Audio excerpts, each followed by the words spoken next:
Yes.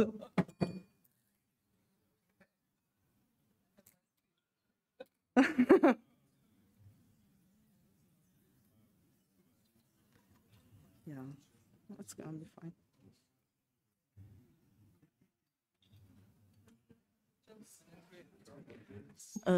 The university is Helle Business School. Good afternoon, everyone. Happy to see you. I hope it's not gonna be too hard after lunch. My name is Rossella Maranggio. I'm Senior Analyst covering Sub-Saharan Africa at the European Union Institute for Security Studies. And first and foremost, I would like to thank the Croatian government for inviting me here, for organizing this amazing panel dealing with Africa.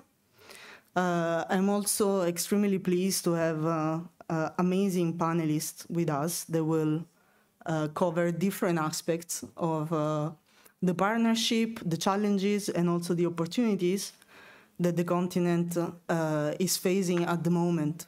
So let me please introduce them briefly. So we do have on the panel Zeliana Zovko, which is an elected member of the European Union Parliament. And in her former term, she was also vice chair of the Committee on Foreign Affairs, AFET, for those of you who are familiar with Brussels.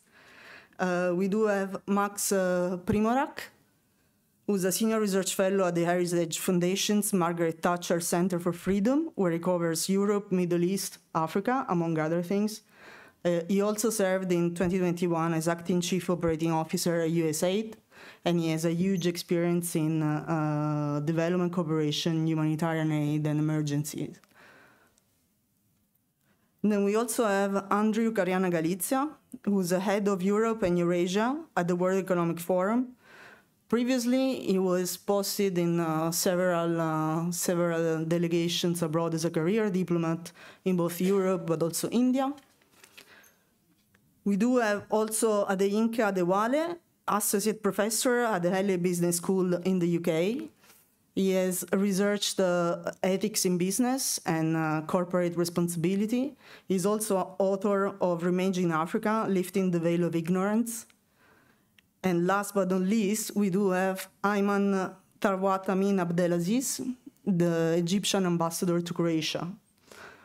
Previously, he was Deputy Director General of the Department for Environment and Sustainable Development.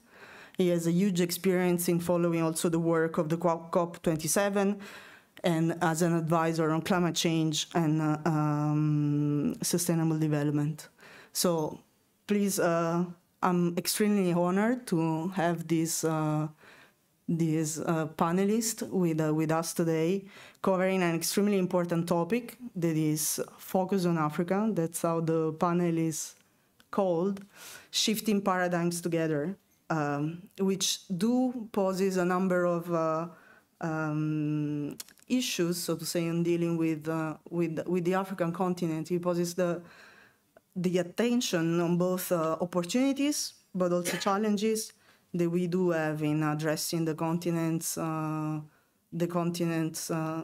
aspiration, as well as being mentioned this morning in global governance, but also challenges regarding conflict, food security, and a number of other issues. So with these amazing panelists, we will touch upon several dimensions. We have some sort of mission impossible, so maybe Tom Cruise would have been better in my role to accomplish it, but but actually we will still try, because 1 hour to cover the whole continent of Africa, which is huge and diversified, as we will, as you know, but we will dig deeper, is a little constrained, but we will do our best, and I'm sure that we'll have a lot of interesting discussion. So without further ado, actually, let me ask one first question to Zeliana. And I was wondering whether you could a little bit tell us what's the status of the relations between the European Union and Africa at the moment. We know that several things have happened recently, especially in the domain of security, which is also a topic that you've been dealing with the European Parliament within the subcommittee of security and defense. So please tell us, where do we stand? Where do we stand? We just witnessed this morning the speech by Antonio Tajani, Vice President of the Italian government and Minister of Foreign Affairs, who said that the focus of future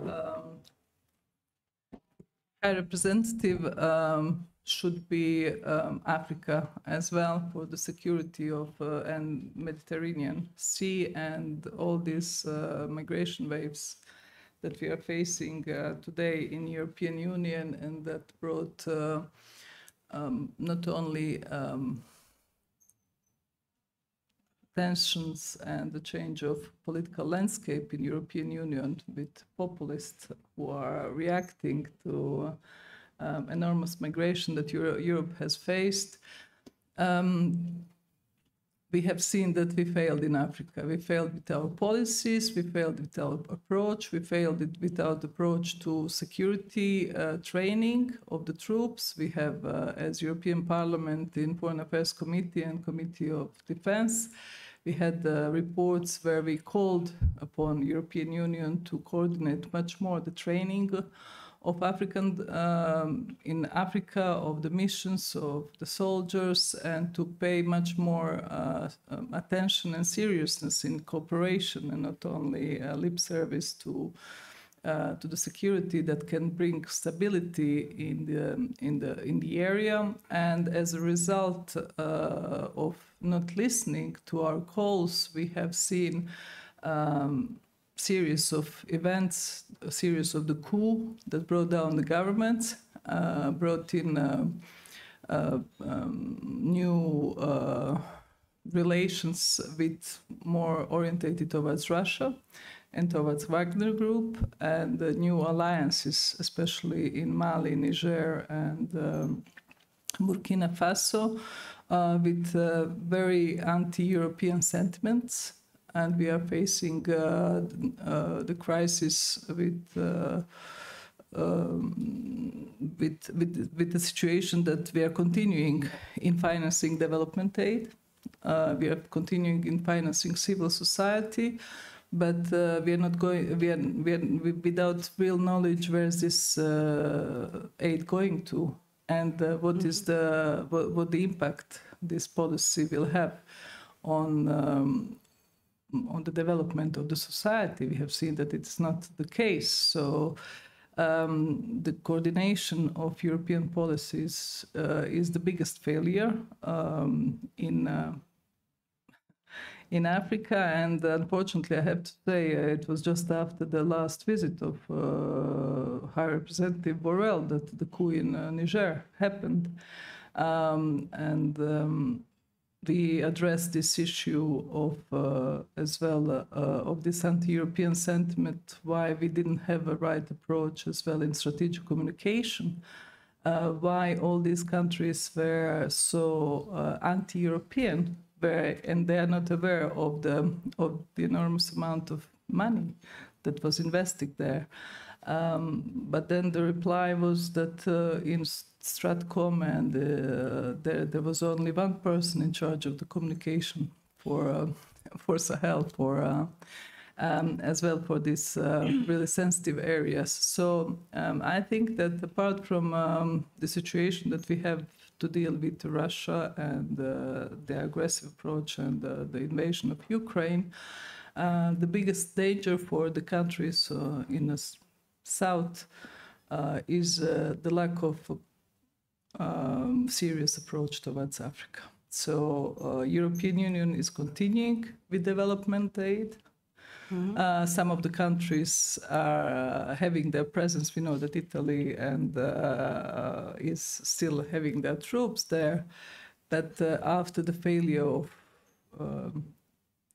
the French operations, we don't see the real prospect of what will this benefit be for investing more into peacekeeping operations or training of the missions if we don't have a right approach from and coordination from all the European Union and which contacts we are having there, because the channeling, the money that is going towards Africa has also to be followed with the pledges and promises that this will bring stability and building stable societies that we are not really conscious of at this moment.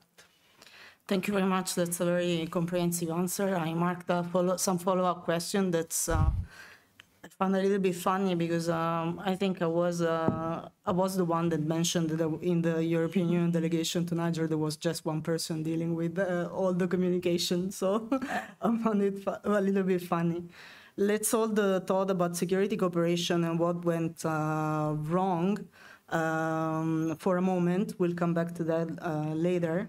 But now I would like to move on to Max to ask him. Actually, we've been talking a little bit about the development cooperation. Yeah. Can you give us the U.S. perspective on the work with Africa and especially focus on whether development cooperation, in the sense that we understand it, does it make sense? First, I want to thank the Croatian government. Are you hearing this? Yeah. Thank the Croatian government for inviting me, especially on this this topic. Africa is very important, doesn't get the attention it deserves. The United States government spends about $13 billion a year on assistance. Most of that is on non-repayable grants. It's free. It's basically free money. And that's in addition to the billions of dollars the EU and some of the other donors are providing. So despite that massive amount of effort, what is the result? Africa is more poor, Africa is more hungry, and Africa is more unstable. So obviously, spending money in and of itself is not a strategy. And we've utterly failed to help place the countries on a track of sustainable economic growth. So we got to do things very differently. In the past 2 months, 2.5 years, I've worked at the Heritage Foundation and I've had the privilege of bringing together a lot of former senior level donor officials and development experts. And we've tried to come up with a new vision for cooperation, especially between the United States and the developing countries, including and especially Africa. And we've come up with a set of recommendations. So this is very good timing for us on what might happen, given next year we may be adopting some of these strategies.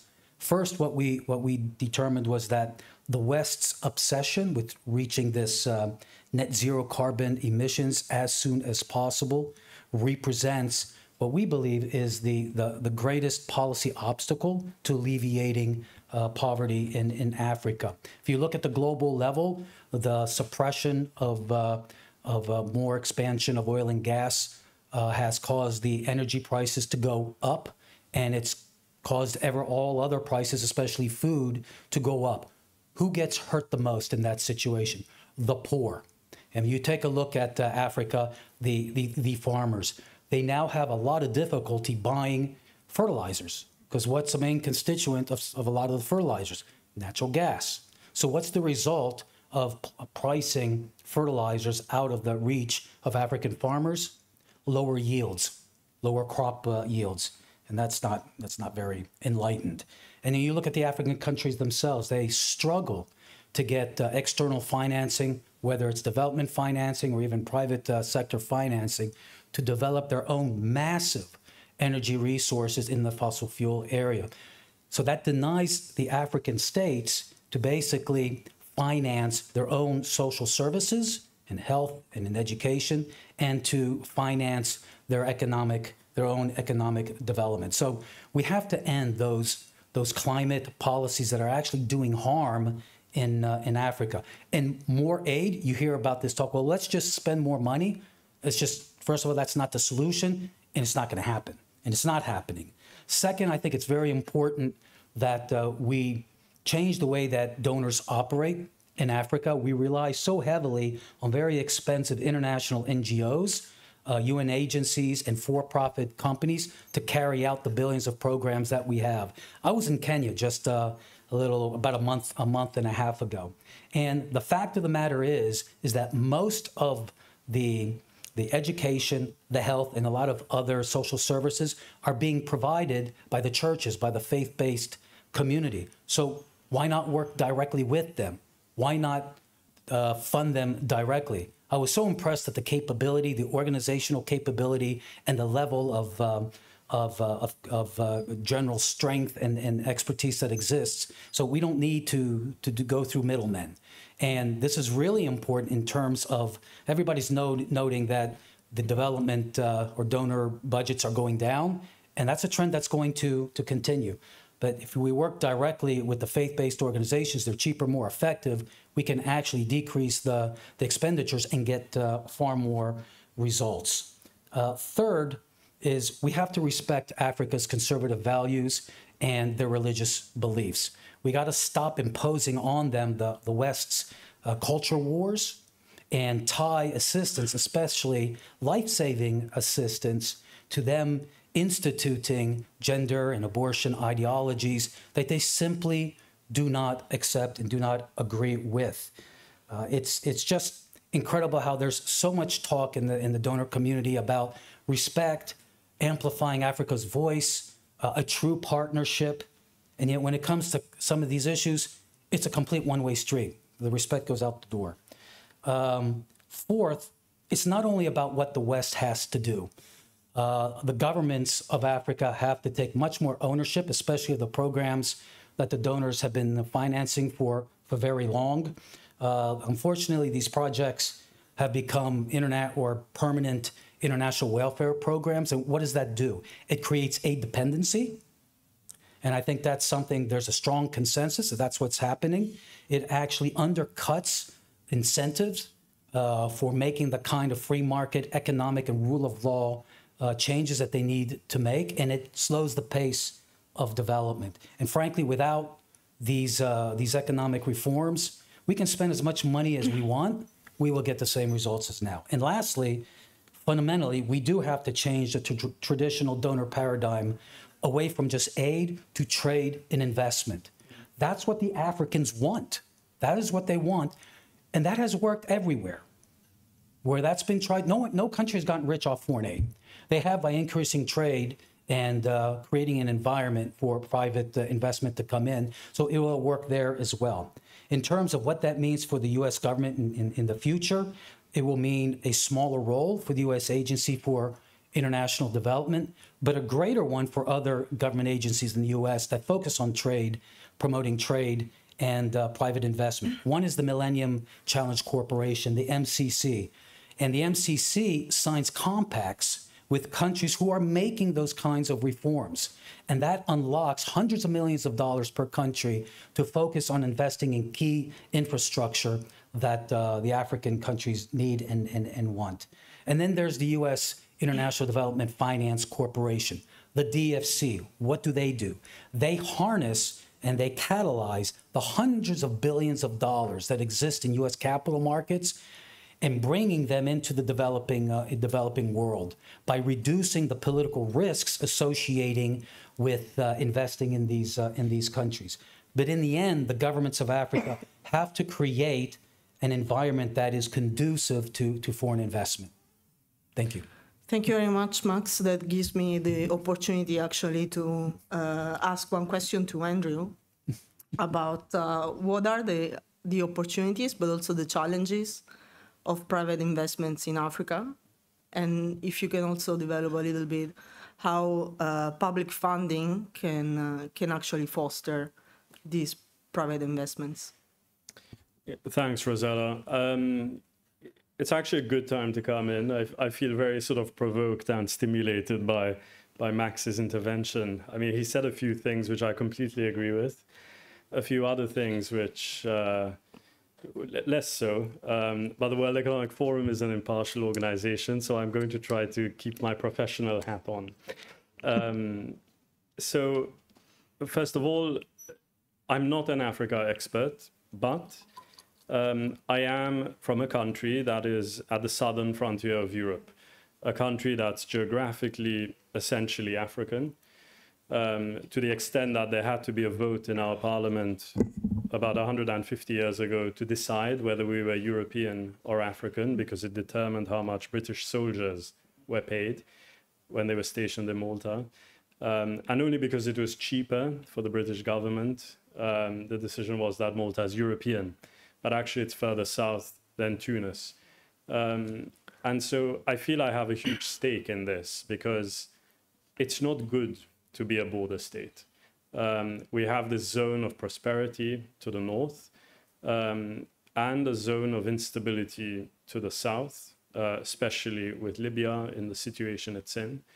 And so I would love to be able to end my lifetime seeing Malta at the center as a node in the Mediterranean between a prosperous and stable Africa and a prosperous and stable Europe, rather than as a frontier between the two, and seeing the Mediterranean transformed from a barrier to a sea of connections as it used to be in the past. Now, Max mentioned some of the challenges to get there. I mean, Africa has 1.4 billion people.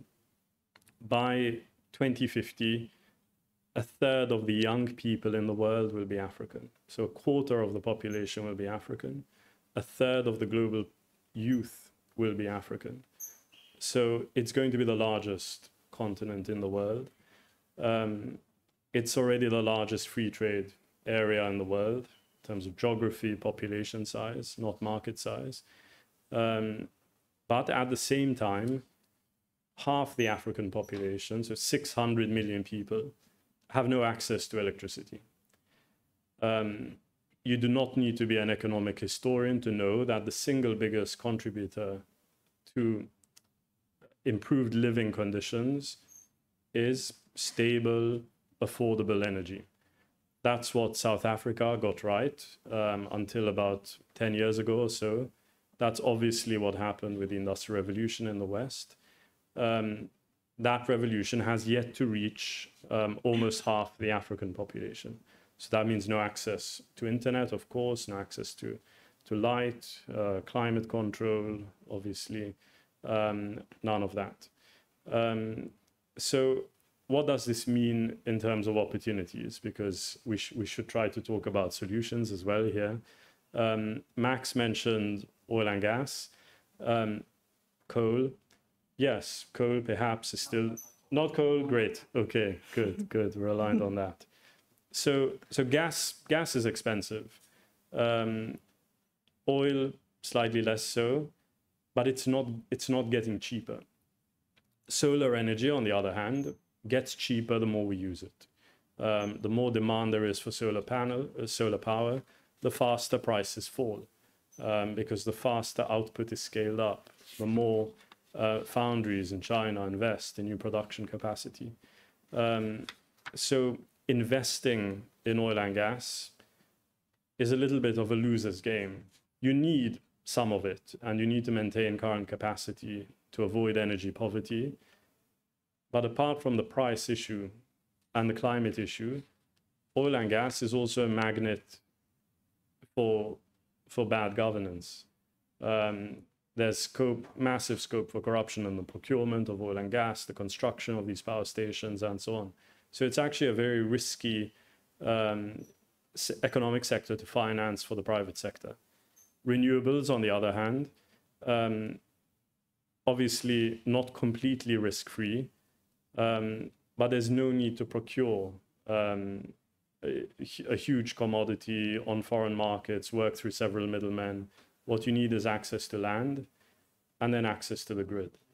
And so the scope for corruption is much lower. And obviously that's aside from the climate gains and the future economic gains. So what does this mean for the World Economic Forum? Essentially, it gives us 4 priorities to work on for Africa. The first one is the energy transition.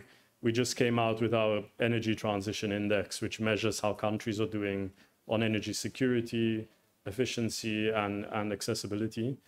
And there isn't a single African country within the top 50 globally. The highest ranking African economy is Namibia at 68. If you look at the bottom quartile, it's largely African economies. So this is something that absolutely has to change. Then there's the question of skills. So with 90% of the working age population growth expected to come from Africa by 2040, skills is something that we absolutely have to get right. Otherwise, an opportunity, a resource, will immediately become a massive problem, not only for African economies, but more selfishly also for Europe, also for the United States. Third, there's the question of digital inclusion. So the world is going through an enormous emerging technology revolution. It's important that African economies are not left behind. It's important that they're able to adopt technology that's in their interests and not something that's imposed on them by the cheaper service provider, for example, in exchange for conditions that in the long term will prove problematic. So what can we do as the World Economic Forum? We're not the World Bank, but we have a huge community of private sector stakeholders, and many of them have either a commercial or moral, ethical, cultural interest in Africa. And so there's this groundswell of interest in deploying their capital in a way that meets climate goals, that meets digital inclusion goals, and that meets skilling goals. So we have an initiative called Mobilizing Investment in Clean Energy that's active in Nigeria and South Africa. And what it essentially does is help de-risk renewable energy projects. So imagine you're a private sector investor looking to build a solar farm in Nigeria. What do you need? You need access to land in a transparent way, and you need access to the grid in a transparent, predictable way. In a situation where gaining access to the grid requires any kind of special connections with local government and so on, then suddenly the price of that investment has gone up and may no longer be bankable. So through this initiative, we bring the private sector together with public officials, help them understand why the money isn't flowing, why these projects are getting stuck, why they're not bankable. There are 600 million people without access to electricity. It's a massive market. The idea that there isn't sufficient capital to meet that demand is just impossible to believe. The capital is there. In many cases, it's not flowing due to governance issues. Now, when it comes to skilling, we operate on the same model. We bring the private sector together with key government stakeholders, help the government understand what the private sector needs to be able to invest in skills. What sort of skills, how can the government help with accreditation, with incentives, and so on. So just to echo what Max was saying, we need to move from aid dependency to market-driven solutions. Africa, so the Africa Development Bank put out a number of $402 billion, I think it is, of money that Africa needs every year to meet basic needs. So this is infrastructure, education, $402 billion. There's no way that this money is going to come from the donor community. This has to come from market-driven solutions. So it's important to keep in mind that poverty in its own way is expensive. It's more expensive to go to a local shop to charge your mobile phone and pay per use than it is to buy electricity off the grid, in most cases. If you don't have access to the grid, then you're stuck with a more expensive solution. There are these enormous inefficiencies, for want of a better term, in the system, which are expensive for people. And those inefficiencies represent money that should actually be invested in infrastructure which would actually lower this $402 billion price tag on meeting the Sustainable Development Goals in Africa. Thank you very much, Andrew. And actually, a little bit related to that, since Adeinka is an economist and he's researched a lot on also business in Africa, I would like to ask him what his perspective actually on what we've been discussing, so investments, private investments in Africa, and what's the impact. But I was also gonna ask him actually, do you think that we use the right narratives in talking about Africa? And if not, can you tell us what we take wrong? Thank you. And let me begin by extending my thanks to the Croatian government for this wonderful invitation. And I want to also thank all the other panelists for their interventions so far. A few things to bear in mind. I think it was James Baldwin who said that not everything that is faced can be changed, but nothing can be changed unless it is faced. Now, when we look at the whole narrative around Africa, there are two major steps that I see here. The first is that if we're going to move towards better interhuman relations, there always has to be a recognition of evidence, however unpleasant that evidence might be. It's always a great starting point. And also we need to put away distorting and incomplete narratives, which is directly to the question you've asked, that there are distorted narratives. There's an African proverb, anyway, as Africans, we speak a lot in proverbs, that says that unless the lions gather their own historians, the tale of the hunt will always favor the hunter. What that tells us is that there is always a seemingly one-sided perspective and approach to conversations on Africa. Africa is the most misunderstood continent in the world. And secondly, is that to foster mutual understanding, not just facts and figures, but of deeper historical and social realities, we have to engage with the pre-existing narratives, unpack the assumptions that are behind them, and be bold enough to embrace what I will call new narratives towards partnerships of equal footing, which is what we need.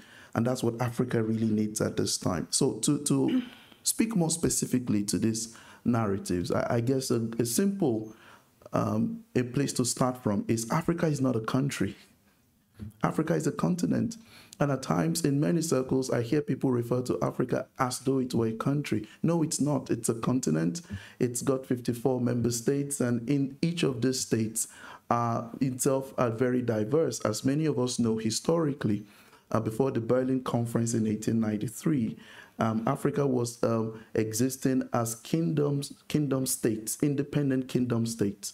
It was only until the Berlin Conference that there was an amalgamation of kingdoms into what we now have as nation states, which on its own creates a bit of a problem. But also, we can't change that now, but we almost need to always recognize the fact that there was a history. The second thing to bear in mind is that Africa has always had a history, and that history cannot be ignored. Oftentimes, I put it this way: before the 19th century onset of the slave trade, Africa has had a long, successful history of global trade. Evidence suggests that before we had the whole colonial interventions, etc., I mean, going back to the 15th, 14th, 13th century, Africa has always had a very open trade relation with global players of the time. And it's always interesting that that side of the narrative is not often looked at. But even more importantly, is that going back to the way Africa traded at that time, particularly with Europeans and Asians, it was based on equal footing. I believe that there's a lot we can learn from the past if we're to forge ahead into the future. But unfortunately, the negative side of the history has been instrumentalized both in Africa and in Europe. Now, the thing, therefore, is that a partnership of equal footing is necessary, but it needs a hard reset. My submission this afternoon is that we can't be talking about all this investment, private investments, etc., without really understanding the software, is the mindset that powers things. And that's really what I want to speak to, because a hard reset is necessary for things to move forward and to avoid pitfalls. The problems we have seen so far between the fractured relationship between Europe and Africa is always because there is a clash of perspectives. And I sort of distilled this perspective into four. It's a four-phase perspective. Anytime you look at the problems, the missing link between Africa and Europe, it's always because there is something missing across these four perspectives. The first of this perspective is what I call the Africa view. You can't help Africa unless you understand how Africans understand Africa. How do we see ourselves as a people? Basic entrepreneurship intervention will say human-centered design is important. When you want to solve a problem, don't go with a savior mentality. Understand the people and understand how they see the problem before you can proffer solutions to the problem. So there is an Africa view that must be understood. The second perspective is the Africa-Europe view. How does Africa view Europe? And I think that is also very critical, because if we don't play out and understand how Africa views Europe, there will be a huge problem. It was a very important figure who wrote an article and says that there are about at least five different perspectives or views of Africans towards Europe. We see Europe, number one, as our colonial masters, and depending on what part of the continent you're engaging on, that narrative tends to linger in the relationship between both continents. Europe as a colonial master, Europe as a benevolent continent, and that's when you're speaking to the concept of trade, for example. So you see them as just benevolent guys. Oh yeah, they're going to give us the money anyways. And so when you converse with them, it's always about when is the money coming in, which is a very big problem on its own. And so I love the intervention that we need to begin to look beyond the aid and now start to look at creating market-driven solutions to what we have as wicked problems on the continent. Another perspective of this is viewing Europe as an important trading partner. Europe used to be Africa's most important trading partner. I believe it does in theory, but things have shifted on paper. Europe is no longer Africa's most important, in quote, trading partner, because there are other suitors coming from other parts of the world. But there is still a group that believes that Europe is an important trading partner. Europe also as a best model for regional integration. We have economic blocs in Africa. They're not as strong as they can be. And I know you all know that the AU and the EU are not on the same level in terms of power and in terms of structure and the ability to represent the views of 54 member states. It's not just the same vehicle. So we see Europe as providing the best sort of model for regional integration, which for us is a positive applause. But also we see Europe as some kind of guardian of standard of civilization. And that also speaks to some of this, narratives about, pushing out to Africa how we think they should live. Whereas if you remember from my very earlier comments that there was a way of life, and a good example of this would be some of this whole climate change, sustainability conversations. I mean, at times we look at climate change and we assume that sustainability is just a buzzword that was created very recently. But in Africa, as it is in several other parts of the world, people have always had very sacred relationship with the environment. Tribes that lived and kingdoms that existed on the continent had very special relationship with the rivers, with the trees, with the forest, and with the environment. And they looked after those things with almost like a religious reverence, which speaks to sustainability. They didn't abuse things. They knew when to hunt, when not to hunt. They knew how to look after things, and so on and so forth. I believe there's a lot we can learn from the past on how indigenous communities interacted with the environment, and our current drive for sustainability and climate action can actually gain a lot from wisdom from existing and from past relationships with the environment, which I think is something we need to pay attention to. So that perspective of the Africa-Europe view is very critical. The third perspective is Europe-Africa view. How does Europe view Africa? You see, so if we understand how Africa views Africa and how Africa views Europe, then it's important to also know how Europe views Africa. How do you see us? And then finally, the Europe-Europe view. How does Europe view Europe? Now, these four perspectives, in my opinion, is the very heart and soul of the misconceptions. Anywhere you see a problem, it's always because there is a misalignment across these four perspectives. And if we want to really drive this partnership forward, I think we need to then scale back and begin to answer these questions very, very honestly. In terms of what I then think will be the way forward, I think it's time to start to think differently. And I think it's important for us to create a reset of minds that needs an inclusive target, a clear pathway, coherent set of tools, agility in face of volatile circumstances, and it also needs to be people-centered. Africa's population, as was rightly said here by other speakers, is young. There is no intervention that goes into Africa at the moment that should not have the youth at its core. I think it will be missing a strong, a huge mark if the young people are not embedded into it. Africa's youth are very innovative, they're very resilient, and they want to continue to build solutions to problems that we have and we've seen. They need that support. Education is very critical. Erasmus, exchange opportunities, new frameworks for investment, very also important and critical. American venture capitalist funds is the highest it's been in recent times, and that's the highest we have in Africa. Europe only coming in at a distant third. So those would be my thoughts. Thank you very much. That was extremely rich. Now, last but not least, as we usually say, but that's true because Ayman's intervention will give me the opportunity to go back to one of the first topics. Thanks, Ayman. Well, I would like to ask you is that we started with security, with the European Union perspective, and saying what went wrong, and we particularly focused on the Sahel. Now, I would like to ask you, would you agree? And can you tell us what Egypt is doing? Because as we know, it started to be more and more involved, obviously, in conflict resolution on the continent. There are several issues, not only the Sahel, but also Sudan. So can you give us your perspective? Thank you.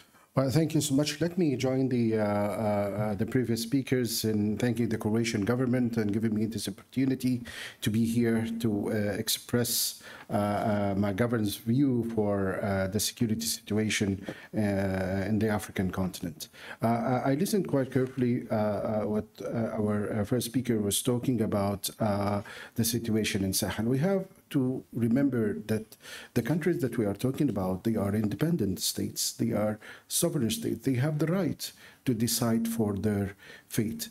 And it is not here because that they are trying to alter previous alliance with some European countries that we should give them a cold shoulder and say, well, you had so much money, you had so much investment.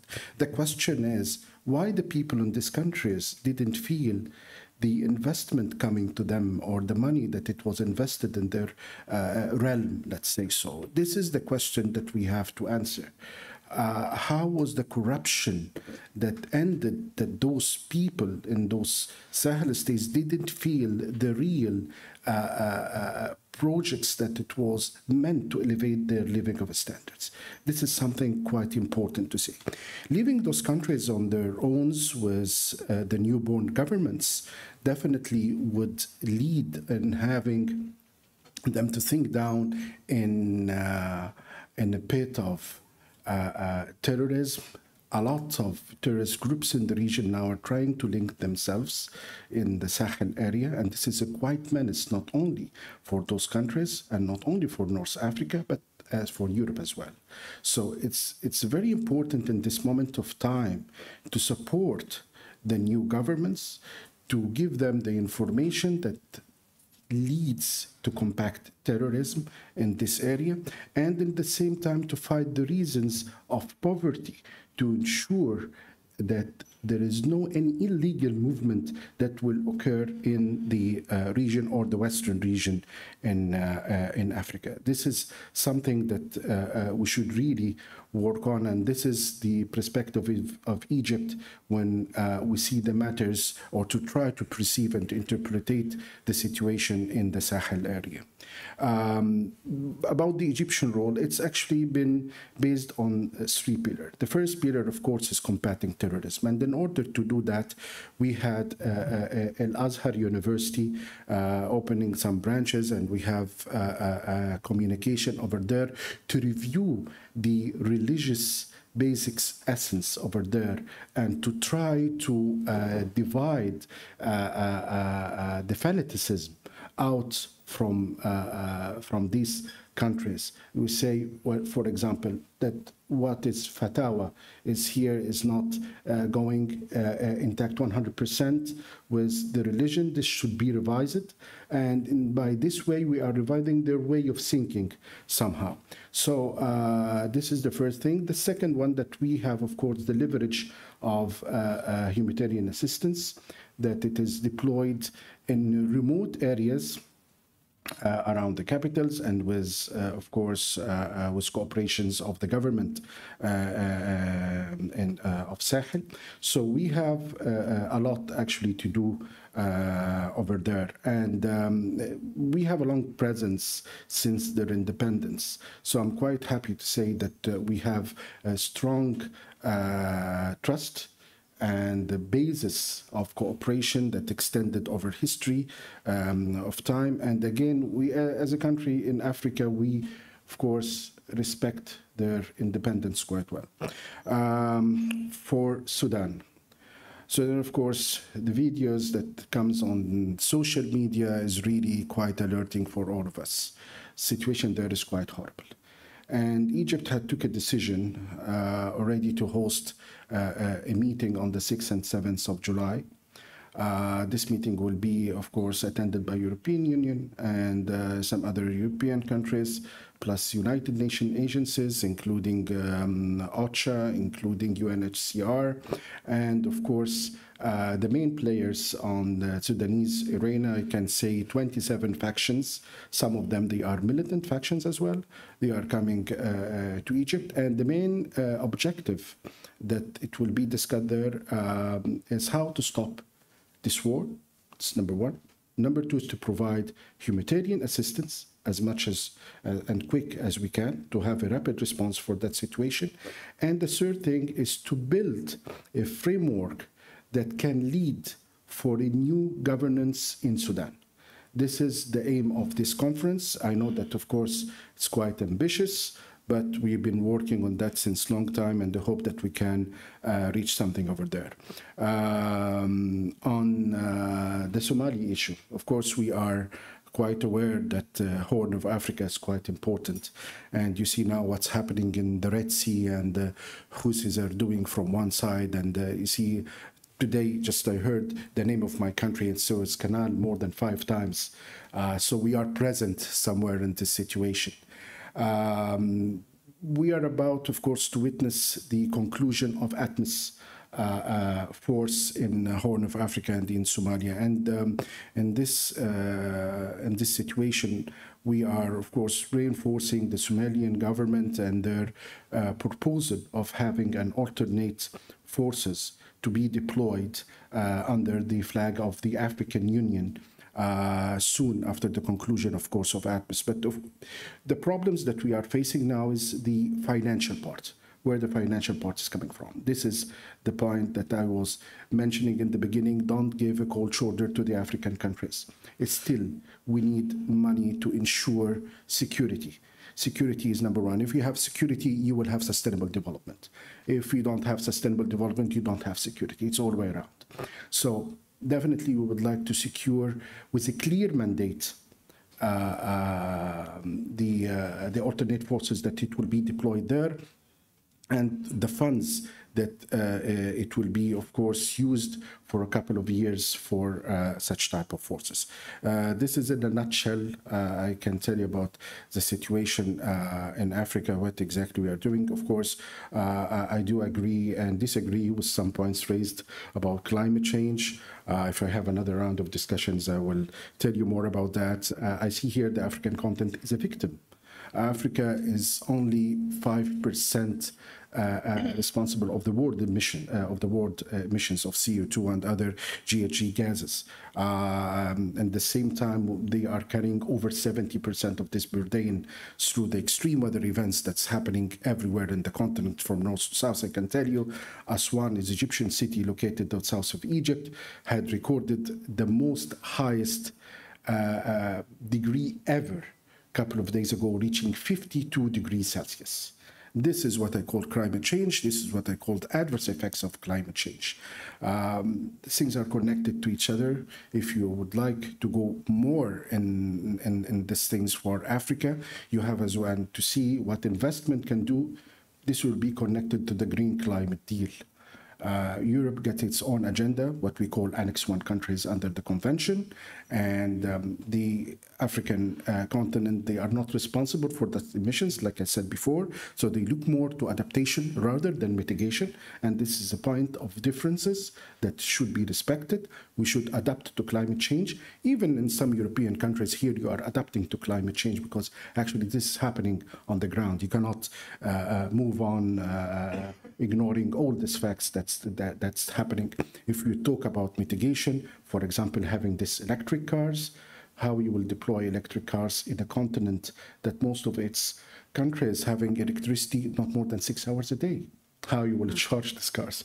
So don't talk about emissions in the African continent without having the proper means of implementation.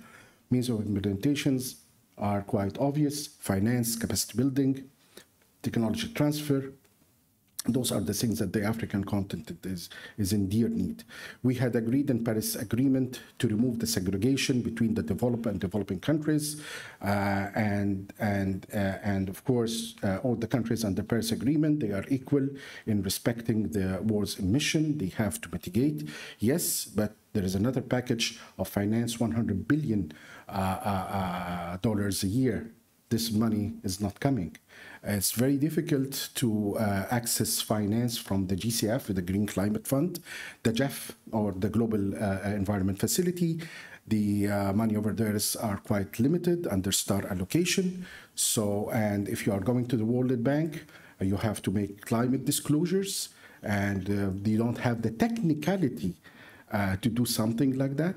So we really need to have fulfillment of the Paris Agreement on the part of finance, and of course the African continent gets its share of that. So I will stop here, and maybe some questions I can come.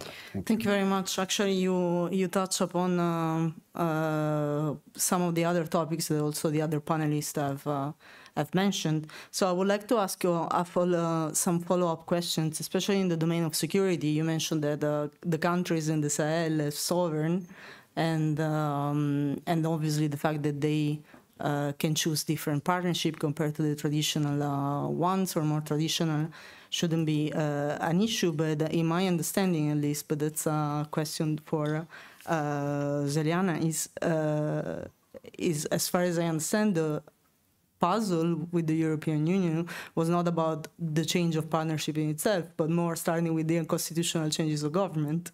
Absolutely. Yeah, I mean, democracy building and observing elections and the democratic institutions are the prerequisite for financing and for giving development aid. This is what I already said, because in order to send the money, you have to know who are you sending money to and how this money will be distributed and for which means it will be used and how it will transform society. So just to say that unconditionally European Union should continue spending money and sending money into the budgets of the governments that were made by the coups without any elections, without any democratic rules and basic means as well to also to see from our side how this society is functioning is absolutely impossible business once when you come back to European Parliament and you attend discussions of the elected representatives of directly elected representatives from citizens who are paying taxpayers' money and wants to European Commission as well to be accountable for this money, how it is being spent, then also you have to know that first of all, we are always demanding more for more. So more money you get, more conditions you have to fulfill, and these countries are turning into the regimes, towards the regimes that are providing cheap money, and they think that it doesn't come with with consequences. But we see in Kenya, we see in some countries that riots on the street and the debts that they're unable to pay, and also these security solutions, the consequences of providing and having Wagner troops in their countries, and also voting in UN Assembly for some resolutions and being on the side of non-democratic regimes, is also calls for a different approach. So I think that discussion is should be realistic. We should face real politics nowadays, that money is scarce everywhere, and people are in our countries are calling more for transparency into spending this money, as far as I understood from Max Primorac, for what he was saying as well. We don't want Africa in a position to be a beggar or to be dependent on some other continents or some other regimes, but to be, what we want is an equal partner. And what we are providing also with our programs, with Horizon, with Erasmus. We already said that their educated young people build society, but in order to build this society has to be based on democratic elections. So I used to observe elections in Kenya, in Zimbabwe. I visited, I think, most of the countries in Africa with Foreign Affairs Committee and Defense Committee, in order to find out what can we do really to change our approach. But the only conclusion, we have so many discussions in European Parliament, is also to have more seriousness from our sides, to focus and see why are we spending money. I mean, we used to send the money to Tanzania, to the president who was, during the COVID, who was saying that there's no COVID. But we were sending him millions of euros for to deal with the consequences of COVID, regardless of the fact in the end he died of COVID. But these are the situations that we were facing. I mean, this cannot go on, because what we are facing back home is a rise of populism. Mm-hmm. And the rise of populism and anti-European sentiment in France, in countries like Netherlands, where we have these governments that failed because of irregular migration and a wrong approach. So we have to become realistic, and we have to say, okay, we are going to deal with you, but with really a healthy part of the society who wants to have European approach to the equality in citizens, that they have to have equal chances. Thank you very much. So I take the following point. So the European Union and EU member states still are in line with upholding the democratic values and good governance, and relations with many countries should be focusing on realism and what we could do together. In this respect, I would like to ask Adeyinka, actually, do you think that in Africa there's still an appeal for democratic values, and can the EU support? I know it's a very complicated question, but I will ask you to be brief, because we are basically running out of time. Sure. Thank you very much. Thanks for that question, and the answer is a resounding yes. Yes, because there's a generation that has arisen that is not satisfied with the way things have been and the way things are going, and they're demanding more of the system, and they are sticking out their necks, wanting the rule of law and democratic values to shape and to drive government and governance and institutions. And in that same spirit, you'll see that through some of the protests we've seen in different parts of Nigeria in recent times, you see that through some of the analysis of some of the conversations and banters during election, and how the citizens, particularly the young people, have taken accountability of each polling station into their hands online during elections, what voluntarily, sort of covering, pretty much becoming independent, journalists. We know that there are pros and cons to this approach, but the willingness and the desire and the evidence suggests that everybody desires to see change, and there's a strong accountability for that. And finally, is that we even now have the rise of civil tech organizations on the continent, and these are organizations that leverage the use of technology to try to shape accountability. So government releases a budget, they analyze the budget, and they draft out the implications for it and use it as a tool to negotiate, but also to inform the government of what the government could be doing differently. So the involvement of the young people in governance directly speaks itself to the fact that we young people are tired of seeing things going south. We want to see things change, and we're taking accountability for that. So yes, is the answer to that question. Thank you very much. So just very briefly as well, I would like to turn to Max and ask what could be the role in the relations that you put forward. What could be the role of youth? Youth. Well, the youth need jobs. They desperately need jobs. And we at Heritage have this thing called the Index of International Economic Freedom, where we look at different indicators, and there's a direct correlation between freedom and rule of law. And there's a recent work that was done by a friend of mine over at Atlantic Council, and he sees a direct relationship between democracy and prosperity, and mostly centered around rule of law issues. But also like to just follow up on Sudan, because I remember when we were in government, we put a lot of political capital on Sudan in the Abraham Accords. We helped them transition from military rule to democracy. Things were moving very well, and then that political attention, high level, was pulled away, and it imploded. So I think the West also has to put much more political capital in their relationships. Thank you very much, Max. If I can ask just Andrew one last question in just a few seconds.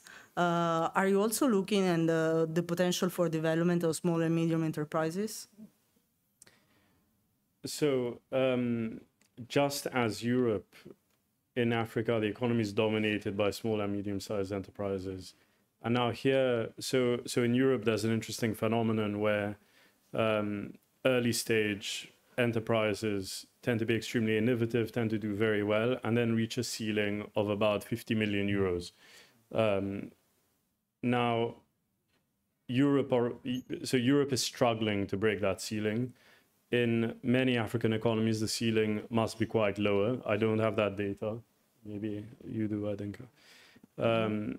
And so what are the solutions to these challenges? So in Europe, some of the obvious ones are deeper capital markets. So Europe does not have an integrated capital market. Africa does not. Now, the African Union is a near universal regional integration organization. It is universal actually in membership. The Africa Continental Free Trade Agreement is almost universal. I think it's just missing Eritrea. So that's an incredible achievement. The European Union is far from universal on the European continent. But the level of integration is obviously a lot lighter in Africa. And so Africa is extremely far away from an integrated capital market union. But imagine the impact that would have. Now, we also need to keep in mind that some of the larger African economies might also be struggling with their own economic integration obstacles, even at a domestic level. So we shouldn't get ahead of ourselves. Looking at my time in India, for example, at a time when the Indian economy was really being hyped, it didn't have a single value-added tax at a national level. So the Indian economy was actually less integrated than the European Union. So we need to keep in mind that there's a lot of work that needs to be done even at the national level before getting ahead to the regional level if we want to create deep capital markets, smoothly functioning domestic markets, even for goods and services, let alone capital. So that would be a huge boon to small and medium-sized enterprises. But obviously, another thing, we talked about it last night over dinner, is the external impact of European policy. So Europe just passed the Deforestation Act. Any commodities coming into Europe need to be certified deforestation-free. There are 5 commodities. Many come from sub-Saharan Africa. African SMEs do not have the capacity to respect this regulation, so they are cut out of the European market. That was not the intent. The intent was for these SMEs to move up the value chain. But obviously, without help, they will not be able to do that. And that help, in many cases, will not come from national governments. It will have to come from development agencies. So that would be a clear way to support African SMEs. And if we're able to do that right, will help African SMEs move up the value chain, become deforestation compliant, climate compliant. And then obviously that leads to the energy discussion. If large multinational companies active in sub-Saharan Africa are incentivized to invest in renewable energy, which they are to diminish their scope 3 emissions, their emissions across the supply chains, then that will have a knock-on effect on the stability of African electricity grids as well, and increased generation capacity. Thank you very much, Andrew. And just one last question to Ayman, actually, in terms of environmental concern and climate change. You mentioned that obviously African countries are responsible for only 3% of emission and the current situation. What would you expect more from partners in order to address climate change, but still be more into the equity domain? Thank you so much for that question. Definitely, what the African countries would like to see here is more resource mobilization. And when I say resource mobilization, this is like linked to means of implementation, once again, regarding the finance. Access to finance is quite important.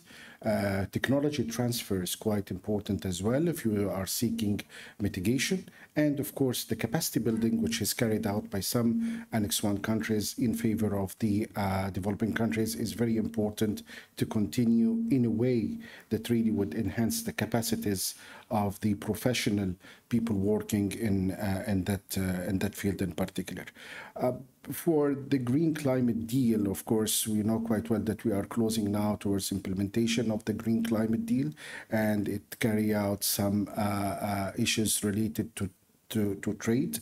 So implementing effective response measures that will allow the developing countries, including Africa, of course, on top of them, to adjust its economy and its trade to the new measures is quite crucial in this regard. Again, of course, like I heard this morning that, and even Max said it, that when he was going through about the climate issues, that in the beginning, during the development itself, European countries had the biggest share of the cake of their emissions. Definitely now we are not asking as African countries to have the same share, but at least you give us the ways of the means of implementation if you are asking the developing countries to mitigate and you are asking Africa to mitigate.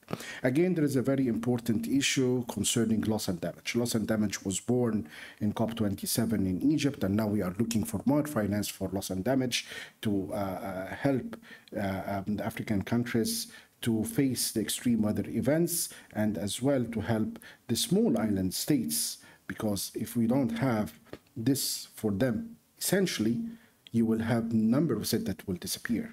So definitely loss and damage should be as well reflected in your policies as European countries, how to do that. Again, the issue of climate change is not only related to what I had said. We have to look into migration. Egypt now, we are hosting more than 8 million refugees, not only for security reasons, but as well for climate change reasons. Anyone who fails to cross to the other side, to Europe, is settled at the end either in Libya or in Egypt, and Egypt is taking the biggest part. Sudan now, we are talking about more than 3 million refugees from Africa and from Syria and from other places as well. But if this climate change issue will not going to be well treated through adaptation in particular, I think that we will have influx of humans passing the Mediterranean. And this is definitely things that nobody would like to see, to save their lives from one part, and of course, to ensure your integrity, and from other part, we ensure our economic progress. So, Olivier, thank you so much for that. Thank you very much. I think that concludes a little bit the panel. We touch upon several domains: security, environment, climate change, private investments. So it was an extremely rich panel, I think. Please join me in applauding the panelists for their contribution. Thank you.